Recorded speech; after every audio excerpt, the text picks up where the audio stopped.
Hello, ഇന്നത്തെ കഥയിലേക്ക് എല്ലാവർക്കും സ്വാഗതം. ചാനൽ ആദ്യമായിട്ട് കാണുന്നവരാണെങ്കിൽ ഒന്ന് സബ്സ്ക്രൈബ് ചെയ്തിട്ട് ലൈക്ക് ചെയ്യണേ. അപ്പം എല്ലാവരും അറിഞ്ഞിട്ടുണ്ടാവും, ഇതിനു മുന്നേ തന്നെ പ്രമോ വന്നിട്ടുണ്ടായിരുന്നു. നമ്മുടെ രേവതി ക്യാരക്ടർ ചെയ്തുകൊണ്ടിരുന്ന ആൾ മാറിയിട്ടുണ്ടായിരുന്നു. ഗോമതിയായിരുന്നു നമ്മുടെ രേവതിയുടെ ആദ്യത്തെ റോള് ചെയ്തിട്ടുണ്ടായിരുന്നത്. എന്തൊക്കെ ഇഷ്യൂ കാരണം ആൾ ഇതിൽ നിന്നും മലയാളം സീരിയലിൽ നിന്നും കിറ്റായിട്ടാണുള്ളത്. അപ്പോൾ അതിന് പകരം റബേക്ക, നമ്മുടെ പണ്ടത്തെ കാവ്യ സീരിയൽ, കസ്തൂരിമാൻ സീരിയലിൽ കാവ്യയായിട്ട് അഭിനയിച്ചിട്ടുണ്ടായിരുന്ന റബേക്കയാണ് പുതുതായിട്ട് വന്നിട്ടുള്ളത്. എന്തോ എനിക്കങ്ങോട്ട് അക്സെപ്റ്റ് ചെയ്യാൻ പറ്റിയിട്ടില്ല. കാരണം നമ്മുടെ രേവതിയായിട്ട് ചേരുന്നത് ഗോമതിയുടെ ആ ഒരു ക്യാരക്ടർ ആളായിരുന്നു ചേരുന്നുണ്ടായിരുന്നത്. ഒരു പക്ഷേ ഇനി കണ്ടുവരുമ്പോൾ നമ്മൾ അതുമായിട്ട് പൊരുത്തപ്പെടുമായിരിക്കും. അതുകൊണ്ട് തന്നെ ഇന്ന് സീരിയൽ കുറച്ചധികം ഡ്യൂറേഷൻ ഉണ്ട്. കാരണം കുറച്ചൊരു തുടക്കത്തിൽ തന്നെ നമ്മുടെ രേവതിയായിട്ട് വന്ന ആൾക്ക് പുതിയൊരു ഇൻട്രോ ഒക്കെ കൊടുത്തിട്ടാണ് സ്റ്റാർട്ട് ചെയ്തിട്ടുള്ളത്. അപ്പം ആള് എന്താ പറയുക, കോലൊക്കെ വരയ്ക്കുകയും കുളിച്ച് പൂജാമുറി കയറി പ്രാർത്ഥിക്കുന്നതും ഒക്കെ കാണിച്ചതിന് ശേഷമാണ് എഴുതി കാണിക്കുന്നത് ഇനി മുതൽ ഇവളാണ് രേവതി എന്നുള്ളത്. എന്തോ ഉൾക്കൊള്ളാൻ പറ്റിയിട്ടില്ല. എന്തായാലും നമുക്ക് കണ്ടു നോക്കാം. അപ്പം രേവതിയുടെ ശബ്ദമൊക്കെ അത് തന്നെയാണ് ആൾ കൊടുക്കുന്നത്, പക്ഷേ ആൾ മാറിയെന്നാണുള്ളത്. അപ്പം ചായയൊക്കെ കാച്ചിട്ട്, കുളിയൊക്കെ കഴിഞ്ഞ് ചായയൊക്കെ കാച്ചിട്ട് അച്ഛന് കൊണ്ടുവന്ന് കൊടുക്കുന്ന സമയത്ത് രവി ചോദിക്കുന്നുണ്ട്, സച്ചി എഴുന്നേറ്റോ മോളെ ചോദിക്കുന്ന സമയത്ത് ഇല്ല, എണീറ്റിട്ടില്ല. അയ്യോ, ഇന്ന് ഒരു ഓട്ടോ ഉണ്ടെന്ന് എന്നോട് പറഞ്ഞിട്ടുണ്ടായിരുന്നു, ഞാൻ പോയി വിളിക്കാം എന്ന് പറഞ്ഞിട്ട് അവൾ മുകളിലേക്ക് ഓടി പോവുകയാണ്. ആ സമയത്ത് സച്ചി നല്ല ഉറക്കത്തിലാണ്. സ്വപ്നമൊക്കെ കണ്ടിട്ടാണ് ഉറങ്ങുന്നതെന്നാണ് തോന്നുന്നത്. ആൾ നല്ല ചിരിയൊക്കെ കൊണ്ടാണ് ഉറങ്ങുന്നത്. അപ്പം അത് കണ്ടിട്ട് രേവതിക്ക് പാവം തോന്നുന്നുണ്ടായിരുന്നു. അയ്യോ, നല്ല ഉറക്കമാണല്ലോ, സ്വപ്നമൊക്കെ കണ്ട് ഉറങ്ങാന്നാണ് തോന്നുന്നത്, മുഖത്തൊക്കെ നല്ല ചിരിയുണ്ട്, എങ്ങനെ വിളിക്കുക. പിന്നെ അവൾ തന്നെ ചിന്തിക്കും, അയ്യോ ഓട്ടം പോയി കഴിഞ്ഞാൽ അതിനെനിക്ക് വഴക്ക് വെക്കുമല്ലോ, അപ്പം വിളിക്കുക എന്നുള്ള രീതിയിൽ സച്ചിയായിട്ട് എഴുന്നേക്കുന്നതൊക്കെ പറയാണ്. അങ്ങനെ കുറേ നേരം വിളിച്ചപ്പോഴാണ് സച്ചി എഴുന്നേക്കുന്നത്. അപ്പോൾ രേവതിയെ കാണുന്ന സമയത്ത് സച്ചി ഇങ്ങനെ ആശ്ചര്യത്തോടെയും സന്തോഷത്തോടെയൊക്കെ നോക്കുകയാണ്. ആ ഒരു നിറഞ്ഞ ചിരി മുഖത്തുണ്ടായിരുന്നു. എന്തെങ്കിലും ആദ്യമായിട്ട് കാണുന്ന പോലെ നോക്കുന്നതെന്നൊക്കെ അവൾ ചോദിക്കുന്നുണ്ട്. നിന്നെ ഇന്ന് കാണാൻ ഒരു പ്രത്യേക ഭംഗിയുണ്ട് എന്നൊക്കെ പറയുമ്പോൾ രേവതി പറയുന്നുണ്ടായിരുന്നു. അങ്ങനെ പ്രത്യേകിച്ച് ഭംഗിയൊന്നുമില്ല, എപ്പോഴും കാണുന്ന പോലെ തന്നെയാണുള്ളത്. അല്ല, രാവിലെ ട്രിപ്പ് ഉണ്ട്, വിളിക്കണം എന്ന് പറഞ്ഞതല്ലേ, എഴുന്നേക്ക്, ഞാനേ ചായ എടുത്തിട്ട് വരാം എന്ന് പറഞ്ഞ് അവൾ തിരിഞ്ഞ് നടക്കാൻ ഒരുങ്ങിയതും സച്ചി അവളുടെ കൈ കയറി പിടിക്കുകയാണ്. ആ സമയത്ത് നമ്മൾ ARMൽ അടിപൊളി ഒരു ഗാനമൊക്കെ വെച്ചു കൊടുത്തിട്ടുണ്ടായിരുന്നു. പൂവേ പൂവേ താഴം പൂവേ, ആ സോങ്ങൊക്കെ വെച്ചു കൊടുത്തിട്ടുണ്ടായിരുന്നു. അവരുടെ പ്രണയത്തെ ഒന്നുകൂടെ പൊലിപ്പിക്കാൻ വേണ്ടിയിട്ടാണ്. അങ്ങനെ രേവതിയെ പിടിച്ചിട്ട് സച്ചി ബെഡിൽ അവൻ്റെ അടുത്ത് ഇരുത്തുകയാണ്. ആ സമയത്ത് അവൾ പ്രണയത്തോടെ ആണെങ്കിലും കുറുമ്പോടെ പറയുന്നുണ്ട്, ദേ വേണ്ട കേട്ടോ. അപ്പം സച്ചി അവളുടെ കണ്ണുകളിലേക്ക് തന്നെ പ്രണയത്തോടെ നോക്കിയിട്ട് പറയുന്നുണ്ട്, ശരി, വേണ്ടെങ്കിൽ വേണ്ട. അല്ല, ഞാൻ സ്വപ്നം കാണാമായിരുന്നു എന്ന് പറഞ്ഞല്ലോ, ഞാൻ സ്വപ്നം കാണാമായിരുന്നു നിനക്കെങ്ങനെ മനസ്സിലായി? ഉറക്കത്തിൽ ചിരിക്കുന്നുണ്ടായിരുന്നു. അത് കേട്ടപ്പോൾ സച്ചി ചിരിക്കുകയാണ്. എന്നിട്ട് അവൻ പറയുന്നുണ്ട്, നല്ല സ്വപ്നം തന്നെയാണ് കണ്ടത്, എന്താന്ന് പറയണോ? കേൾക്കണമെന്നുണ്ട്, പക്ഷേ ജോലിക്ക് പോവണ്ടേ, അതുകൊണ്ട് രാത്രി വന്നിട്ട് പറഞ്ഞാൽ മതി. അപ്പോൾ സച്ചി പറയുന്നുണ്ട്, ആ ട്രിപ്പ് ക്യാൻസലായി, അതുകൊണ്ട് സാവകാശം പോയാൽ മതി. അപ്പോൾ രേവതി സമാധാനത്തോടെ പറയാണ്, ഹോ സമാധാനം, ഇന്ന് കുറച്ചധികം സമയം സച്ചേട്ടൻ കൂടെ ഉണ്ടാവുമല്ലോ. എങ്കിൽ പറയ്, എന്താ സ്വപ്നം കണ്ടത്? നല്ല സ്വപ്ന, പറയട്ടെ? സച്ചി ചോദിക്കുന്നുണ്ട്. പറയേ. പണിയൊക്കെ കഴിഞ്ഞ് നല്ല ചുള്ളനായി ഞാൻ എൻ്റെ കാറ് വർക്ക്ഷോപ്പിൽ നിന്ന് പുറത്തിറക്കുക. അപ്പോഴാണ് എനിക്കൊരു ലോങ് ട്രിപ്പ്. അപ്പോൾ നല്ല പാട്ടൊക്കെ വെച്ച് ഞാൻ യാത്രക്കാരെയും കൊണ്ട് മൂന്നാറിലേക്ക് ഒരു 80-ൽ വിട്ടു. അപ്പോൾ രേവതി ചോദിക്കുന്നുണ്ട്, ഇതാണോ സ്വപ്നം? ഞാൻ കരുതിയത് എന്നെക്കുറിച്ചായിരിക്കും സ്വപ്നം കണ്ടേന്നാ. ബാക്കി കൂടി പറയട്ടെ. അങ്ങനെ 80-ൽ വിടുമ്പോൾ നിൻ്റെ ഒരു കോള്, കാറ് നിർത്തി ഞാൻ കോൾ അറ്റൻഡ് ചെയ്തു. നീ അപ്പോൾ പറയാ ഒരു സന്തോഷ വാർത്തയുണ്ടെന്ന്. എന്താ സന്തോഷ വാർത്ത? അവൾ ആശ്ചര്യത്തോട് ചോദിക്കുകയാണ്. അത് നീ ഗർഭിണിയാണെന്ന്. അത് കേട്ട് രേവതി കൗതുകത്തോടെ അവനെ നോക്കുകയാണ്. അപ്പോൾ സച്ചി നാണത്തോട് പറയുന്നുണ്ട്, നീ അമ്മയും ഞാൻ അച്ഛനും ആവാൻ പോവാണെന്ന്. ഫോൺ കട്ട് ചെയ്ത് ഞാൻ യാത്രക്കാരെ വേറൊരു കാറിൽ മൂന്നാറിലേക്ക് കയറ്റി വിട്ടു. ഞാൻ നേരെ ഇങ്ങോട്ട് വന്നു. എന്നിട്ട് എന്താ സംഭവിച്ചതെന്ന് ഞാൻ പറഞ്ഞു തരാം, നീ ഇങ്ങോട്ട് നിൽക്ക്. രേവതി അവിടെ എഴുന്നേറ്റ് നിർത്തിയിട്ട് സച്ചി ആ ഭാഗം ഒന്ന് സീൻ ചെയ്ത് കാണിച്ചു കൊടുക്കുകയാണ്. അവൻ പുറത്തേക്ക് ഇറങ്ങിയപ്പോൾ രേവതിക്ക് ആദ്യം കാര്യം മനസ്സിലാകുന്നില്ല. സച്ചിയേട്ടാ, അവിടെ നിൽക്ക് എന്ന് പറഞ്ഞിട്ട് സച്ചി പുറത്തു പോയിട്ട് സാധാരണ അവൻ സന്തോഷം കൊണ്ട് വരുന്നത് പോലെ വന്ന് വാതിൽക്കൽ നിൽക്കുകയാണ്. രേവതി എന്തോ? എന്നിട്ട് നേരെ വന്ന് രേവതിയെ പ്രണയത്തോടെ നോക്കിയിട്ട് അവളെ ഇങ്ങനെ എടുത്ത് പൊക്കുകയാണ്. സച്ചിയേട്ടാ. അങ്ങനെ അവളെ കുറേ നേരം വട്ടം കറക്കുകയാണ്. അവൾ പേടിയോടെ പറഞ്ഞപ്പോൾ അവസാനം അവളെ താഴെ ഇറക്കുന്നുണ്ട്. എന്നിട്ട് സച്ചി ചോദിക്കുകയാണ്, എന്ത് പറ്റി? സ്വപ്നം കഴിഞ്ഞില്ല, ഇനിയും ഉണ്ട്. അപ്പോൾ രേവതി പറയാണ്, ദേ നോണ പറയുന്നതിന് ഒരു പരിധി ഉണ്ട് കേട്ടോ. ഞാൻ 4 പ്രസവിച്ചു എന്ന് പറഞ്ഞ് കഴിഞ്ഞ പ്രാവശ്യം ബഹളം വെച്ച ആളാ ഇപ്പം ഞാൻ പ്രഗ്നൻ്റ് ആണെന്ന് അറിയുമ്പോൾ ഓടി വന്ന് എടുത്ത് വട്ടം കറക്കുന്നേ. കാറ് വർക്ക്ഷോപ്പിൽ നിന്ന് ഇറക്കുന്നതും യാത്ര പോകുന്നതും വരെ ഓക്കെ, അതുവരെ സത്യം പറഞ്ഞതാ. ബാക്കിയൊക്കെ എന്നെ സന്തോഷിപ്പിക്കാൻ വേണ്ടി കള്ളം പറഞ്ഞതല്ലേ? കള്ളല്ല, ഞാൻ സ്വപ്നം കണ്ടതാ. അപ്പം രേവതി പറയുന്നുണ്ട്, ശരിക്കും അങ്ങനെ ഒരു സന്തോഷ വാർത്ത ഞാൻ ഒരു ദിവസം നിങ്ങളോട് പറയും.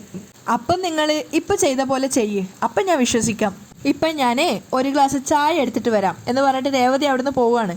ആ സമയത്ത് സച്ചി പ്രണയത്തോടെ അവളെ നോക്കുന്നുണ്ട്. അവൾ പോയപ്പോൾ അവൻ സ്വയം പറയാണ്, അവളെ പറ്റിക്കാൻ കഴിയില്ല, അവൾ മിടുക്കി. ചന്ദ്രാലയത്തിലേക്ക് രണ്ടുപേര് സ്കൂട്ടറിൽ വന്ന് നിർത്തുകയാണ്. അകത്ത് ആളുണ്ടാവോ എന്നൊക്കെ പറഞ്ഞുകൊണ്ടാണ് അവർ വരുന്നത്. അങ്ങനെ കോളിംഗ് ബെൽ അടിച്ചപ്പോൾ ചന്ദ്രയാണ് വന്ന് വാതിൽ തുറക്കുന്നത്. ആരാണെന്നൊക്കെ ചോദിക്കുന്ന സമയത്ത് അവർ പറയുന്നുണ്ട്, ഫിനാൻസിൽ നിന്ന് വരികയാണ്. അത് കേട്ടതും ചന്ദ്ര ശരിക്കും ഞെട്ടുകയാണ്. നിങ്ങളല്ലേ ചന്ദ്രമതി? അത് അപ്പോൾ ചന്ദ്ര അങ്ങോട്ട് തിരിച്ചു ചോദിക്കുന്നുണ്ട്, ആണോ? അതെ, ഞാൻ തന്നെയാ ചന്ദ്രമതി. ചന്ദ്ര പേടിയോടെ അകത്തേക്ക് നോക്കിയിട്ട് വന്നിട്ട് അവരോട് ചോദിക്കുന്നുണ്ട്, എന്തിനാ നിങ്ങൾ വന്നേ? നിങ്ങൾ ഞങ്ങളുടെ കസ്റ്റമർ അല്ലേ? കസ്റ്റമറാണ് ദൈവം എന്ന് എപ്പോഴും ബോസ് പറയും. അതുകൊണ്ട് ഞങ്ങൾ നിങ്ങളെ തൊഴാൻ വന്നതാ. ആണോ? എങ്കിൽ വേഗം തൊഴുതിട്ട് പോയിക്കോന്ന് പറഞ്ഞ് ചന്ദ്ര ദേവിയെ പോലെ നിൽക്കുകയാണ്. ആ സമയത്ത് അവർ പരിഹസിക്കുന്നുണ്ട്, കളിയാക്കിയാൽ പോലും നിങ്ങൾക്ക് മനസ്സിലാവില്ലേ? ഈ മാസത്തെ പലിശ അടയ്ക്കേണ്ട സമയം കഴിഞ്ഞു, നിങ്ങളെന്താ പലിശ അടക്കാത്തത്? ഓ, പലിശ, ഞാനത് അടയ്ക്കാൻ വേണ്ടി ബാങ്കിൽ അവിടേക്ക് വരാതിരിക്കുകയായിരുന്നു. നിങ്ങൾ പൊയ്ക്കോ, ഞാൻ ഇപ്പം തന്നെ വന്നോളാം. ചന്ദ്ര അകത്തേക്ക് നോക്കി പേടിയോടെയാണ് സംസാരിക്കുന്നത്. അപ്പോൾ അവർ പറയുന്നുണ്ട്, ഇത് ഞങ്ങളെ ഒഴിവാക്കാൻ വേണ്ടി പറയല്ലേ? നിങ്ങളൊരു മുങ്ങൽ വിദഗ്ധയാണെന്നാ ബോസ് പറഞ്ഞിരിക്കുന്നത്. അയ്യോ, അതൊക്കെ നിങ്ങളുടെ ബോസ് ചുമ്മാ പറയുന്നതാ, എനിക്ക് നീന്താൻ പോലും അറിയില്ല. പിന്നെയല്ലേ മുങ്ങൽ. ഞാൻ വന്നോളാം, നിങ്ങൾ ചെല്ല്. ഒച്ചയും ബഹളമൊന്നും ഉണ്ടാക്കാതെ നിങ്ങളൊന്ന് ചെല്ല്. എന്താ, അടുത്ത വീട്ടുകാർ കേൾക്കുന്നുള്ള ഭയമുണ്ടോ? അപ്പോൾ ചന്ദ്ര ഇങ്ങനെ പേടിയോട് ചിന്തിക്കുകയാണ്, അടുത്ത വീട്ടുകാരല്ല, ഇവിടെയുള്ള ആൾ കേൾക്കുന്നാണ് ഭയം.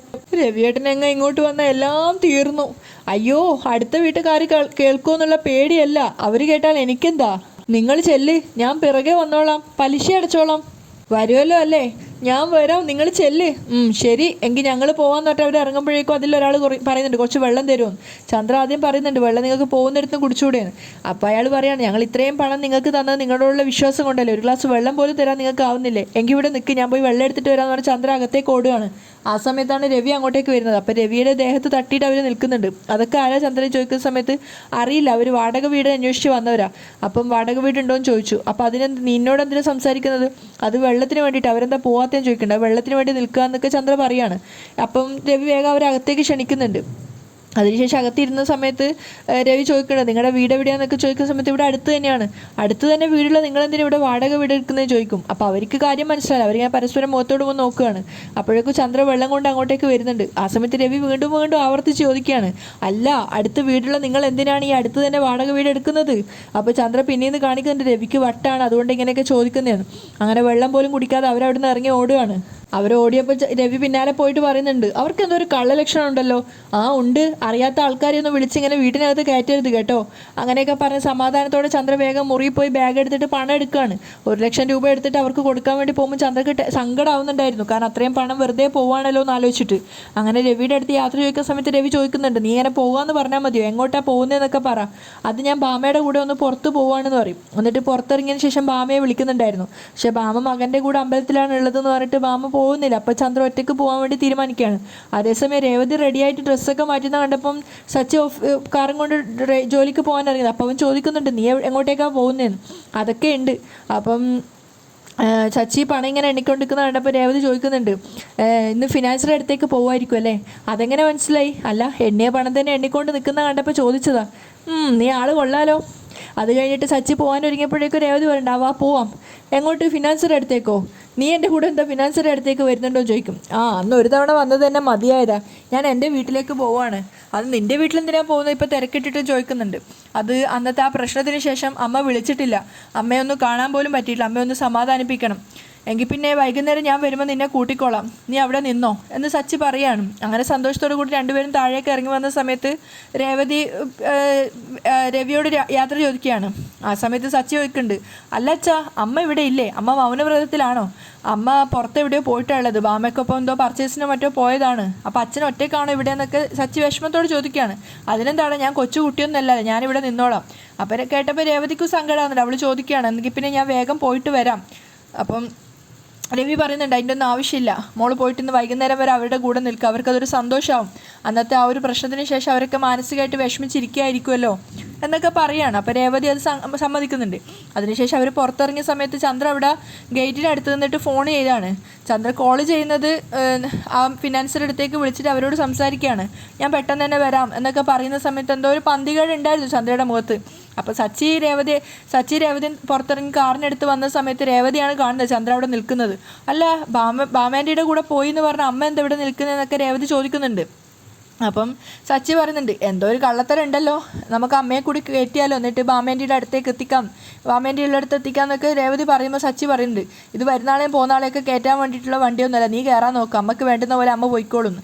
ആ സമയത്ത് ഇവരെ തിരിഞ്ഞ് നോക്കിയിട്ട് ചന്ദ്രയും വേഗം അവിടെ നിന്ന് എസ്കേപ്പ് ആവുകയാണ്. കാരണം ഇവരെ അറിഞ്ഞു കഴിഞ്ഞാൽ പ്രശ്നമാവുമല്ലോ എന്ന് വിചാരിച്ചിട്ട്. ആ സമയത്ത് രേവതിയുടെ അനിയനായിട്ടുള്ള ശരത്ത് അവൻ്റെ ഒരു ഗുണ്ട പോലെ തോന്നിക്കുന്ന ഒരു കൂട്ടുകാരനുമായിട്ട് സംസാരിച്ച് നിൽക്കുകയാണ്. അപ്പം നീ മോഷ്ടിക്കാതെ നിന്നെ അവർ കള്ളനാക്കിയില്ലേ, നിൻ്റെ അമ്മയുടെയും സഹോദരങ്ങളുടെയും മുന്നിൽ നിന്നെ അവരൊരു കുറ്റവാളിയെ പോലെ നിർത്തിച്ചില്ലേ, അതുകൊണ്ട് ആ പണം നിൻ്റെ കയ്യിൽ തന്നെ വന്ന് ചേരണം എന്നൊക്കെ അയാൾ ശരത്തിനെ ചൂട് പിടിപ്പിക്കുകയാണ്. അപ്പോൾ ശരത്തും ചോദിക്കുന്നുണ്ട് അതെങ്ങനെയാണ് കിട്ടുക എന്നൊക്കെ ചോദിക്കുന്നുണ്ട്. അതൊക്കെ നമുക്ക് സെറ്റാക്കാം എന്നൊക്കെ പറയാണ്. അങ്ങനെ രേവതിയും സച്ചിയും കൂടെ കാറിൽ യാത്ര ചെയ്തുകൊണ്ടിരിക്കുമ്പോൾ സച്ചി ഇങ്ങനെ സ്വയം പാട്ടൊക്കെ പാടാണ്. രേവതിയെ നോക്കി ആസ്വദിച്ചുകൊണ്ട് പ്രണയഗാനങ്ങളൊക്കെ പാടുന്ന സമയത്ത് രേവതി പെട്ടെന്ന് തന്നെ കാറിലെ മ്യൂസിക്കിൻ്റെ ഓഡിയോ ഓണാക്കുകയാണ്. ആ സമയത്ത് സച്ചി പറയുന്നുണ്ട്, ഓ ഞാൻ പാടിയ പാട്ട് നിനക്ക് ഇഷ്ടമായിട്ടുണ്ടാവില്ലല്ലേ. അപ്പോൾ രേവതി തമാശയാക്കിയിട്ട് പറയാം, വെറുതെ എന്തിനാ നല്ലൊരു പാട്ടിനെ കൊല്ലുന്നത്, അതുകൊണ്ടാണ്. ഓ അങ്ങനെയാണെങ്കിൽ എന്നെ നിൻ്റെ മുന്നിൽ വെച്ച് ഞാനൊരു പാട്ട് മൂളുക പോലും ചെയ്യില്ല. അയ്യോ ഞാൻ വെറുതെ പറഞ്ഞതാ, സച്ചിയേട്ടൻ പാടുന്നതും സംസാരിക്കുന്നതും ഒക്കെ കേൾക്കാൻ നല്ല രസമാണ് എന്നൊക്കെ രേവതി പറയുന്നുണ്ട്. അതിനുശേഷം അവൾ ചോദിക്കുന്നുണ്ട്, ഞാൻ പാട്ട് ഓഫാക്കണോ? ഏയ് വേണ്ട, നല്ല പാട്ടല്ലേ. അപ്പോൾ ആ സമയത്ത് സച്ചി ഗിയറിൻ്റെ മുകളിൽ കൈവച്ചിട്ടുണ്ടായിരുന്നു. അപ്പോൾ രേവതി അവൻ്റെ കൈകളുടെ മുകളിൽ കൈകൾ വെച്ച് ചേർത്ത് പിടിക്കുകയാണ്. അതായത് അവർ തമ്മിലുള്ള ഒരു പ്രണയ നിമിഷം. അവർ രണ്ടുപേരും ഒന്നിച്ചുള്ള ആ ഒരു നിമിഷം ശരിക്കും എൻജോയ് ചെയ്യുന്നുണ്ടായിരുന്നു. അതേസമയം ചന്ദ്ര ഓടിക്കൊണ്ടിരുന്നിട്ടുണ്ടായിരുന്ന ഓട്ടോറിക്ഷ ഒരു സ്ഥലത്തെത്തിയപ്പം പെട്ടെന്ന് നിൽക്കുകയാണ്. എന്താ കാരണം എന്നൊക്കെ ചന്ദ്ര ആ ചെക്കനോട് ചോദിക്കുന്നുണ്ടായിരുന്നു. അപ്പോൾ അവൻ പറയുന്നുണ്ട്, എന്താണെന്ന് അറിയില്ല, ഞാൻ ഒന്ന് നോക്കട്ടെ. അങ്ങനെ അവൻ പുറത്തിറങ്ങിയിട്ട് നോക്കുകയാണ്. ആ സമയത്ത് ശരത്തും അവൻ്റെ കൂട്ടുകാരനും സഞ്ചരിച്ചിട്ടുണ്ടായിരുന്ന ബൈക്ക് തൊട്ട് പിന്നിൽ വന്ന് നിൽക്കുന്നുണ്ട്. അവരെ കണ്ട സമയത്ത് ഈ ഓട്ടോറിക്ഷ ഡ്രൈവർ ഒക്കെ നമ്മൾ വിചാരിച്ച പോലെ തന്നെ എത്തി എന്നുള്ളത് ഒരു തംസപ്പ് കാണിച്ചു കൊടുക്കുകയാണ്. അവിടെയാണ് ഇന്നത്തെ എപ്പിസോഡ് വൈൻഡപ്പ് ചെയ്യുന്നത്. അങ്ങനെ ശരത്ത് വീണ്ടും അവരുടെ കൂടി ഒരു കള്ളനായിട്ട് മാറുകയാണെന്നാണ് എനിക്ക് തോന്നുന്നത്. അവിടെയാണ് ഇന്നത്തെ എപ്പിസോഡ് വൈൻഡപ്പ് ചെയ്യുന്നത്. എന്തോ സീരിയൽ ഇപ്പം പഴയതുപോലെ ഒരു സന്തോഷത്തോടെ എല്ലാം മുന്നോട്ട് പോകുന്ന പോലെ ഒരു തോന്നൽ. കാരണം നമുക്ക് സച്ചിയുടെ സീരിയൽ കാണുമ്പോൾ തന്നെ വേറൊരു വൈബായിരുന്നല്ലോ. പക്ഷെ ആ ഒരു സീരിയൽ പാടെ മാറിയ പോലൊരു ഫീൽ വരികയാണ്. അങ്ങനെയാണ് ഇന്നത്തെ എപ്പിസോഡ് വൈൻഡപ്പ് ചെയ്യുന്നത്. പിന്നെ ഏഷ്യാനെറ്റിലാണെങ്കിലും ഒരുപാട് ആൾക്കാർ ഏഷ്യാനെറ്റ് യൂട്യൂബിൻ്റെ അടിയിലൊക്കെ കമൻറ്റ് ചെയ്തിട്ടുണ്ടായിരുന്നു. കാരണം രേവതി നമ്മുടെ ഗോമതി മാറിക്കഴിഞ്ഞാൽ എനിക്ക് സീരിയൽ കാണില്ല എന്നൊക്കെ പറഞ്ഞിട്ട്. അതുകൊണ്ട് തന്നെ ഇത് സീരിയലിൻ്റെ റേറ്റിങ്ങിനെ നന്നായിട്ട് ബാധിക്കാനും സാധ്യതയുണ്ട്. എന്തായാലും നമുക്ക് നാളത്തെ എപ്പിസോഡിൻ്റെ കഥയായിട്ട് വരാം. അതുവരേക്കും ബൈ.